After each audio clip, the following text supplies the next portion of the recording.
ಇನ್ನು ಕಲಬುರಗಿಯ ಜಯದೇವ ಆಸ್ಪತ್ರೆಯಲ್ಲಿ ನೀರಿನ ಸಮಸ್ಯೆ ಬಗ್ಗೆ TV9 ವರದಿ ಮಾಡಿತ್ತು. ಅಲ್ಲಿರುವಂತಹ ರೋಗಿಗಳು ಹಾಗೇನೆ ಸಿಬ್ಬಂದಿ ಎಲ್ಲರೂ ಕೂಡ ಈ ಸಮಸ್ಯೆಯಿಂದ ಬಳಲ್ತಾ ಇದ್ರು. TV9 ವರದಿ ಬೆನ್ನಲ್ಲೇ ಈಗ ವಿಪಕ್ಷ ನಾಯಕ ಆರ್ ಅಶೋಕ್ ಈಗ ಭೇಟಿ ನೀಡುತ್ತಿದ್ದಾರೆ. ಬೆಳಗ್ಗೆ 10:30ಕ್ಕೆ ಆಸ್ಪತ್ರೆಗೆ ವಿಪಕ್ಷ ನಾಯಕ ಅಶೋಕ್ ಅವರು ಭೇಟಿ ನೀಡಿದ್ದಾರೆ. TV9 ವರದಿ ಬೆನ್ನಲ್ಲೇ ಈಗ ಜನನಾಯಕರುಗಳು ಭೇಟಿ ನೀಡೋಕೆ ಮುಂದಾಗಿರೋದು.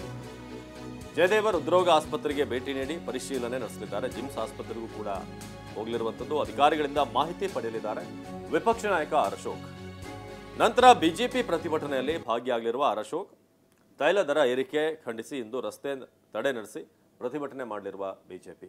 TV9 ವರದಿ ಬೆನ್ನಲ್ಲೇ ಈಗ ಜಯದೇವ ಆಸ್ಪತ್ರೆಗೆ ಕಲಬುರಗಿಯ ಜಯದೇವ ಆಸ್ಪತ್ರೆಗೆ ಭೇಟಿ ನೀಡಲಿದ್ದಾರೆ. ಇಲ್ಲಿ ನೀರಿನ ಸಮಸ್ಯೆ ವಿಚಾರ, ನೀರಿನ ಕೊರತೆಯಿಂದ ಶಸ್ತ್ರಚಿಕಿತ್ಸೆಯನ್ನು ಮುಂದೂಡಿರುವಂಥ ಬಗ್ಗೆ TV9 ಒಂದು ವರದಿಯನ್ನು ಪ್ರಸಾರ ಮಾಡಿತ್ತು. ಜೊತೆಗೆ ಅಲ್ಲಿನ ನೀರಿನ ಕ್ವಾಲಿಟಿ ನೀವು ಗಮನಿಸ್ಬೋದು.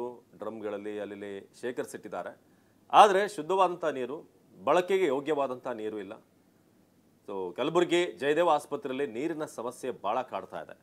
ಇದಕ್ಕೊಂದು ಶಾಶ್ವತ ಪರಿಹಾರ ಆಗಬೇಕು ಅನ್ನೋದು ಅಲ್ಲಿನ ಒತ್ತಾಯ.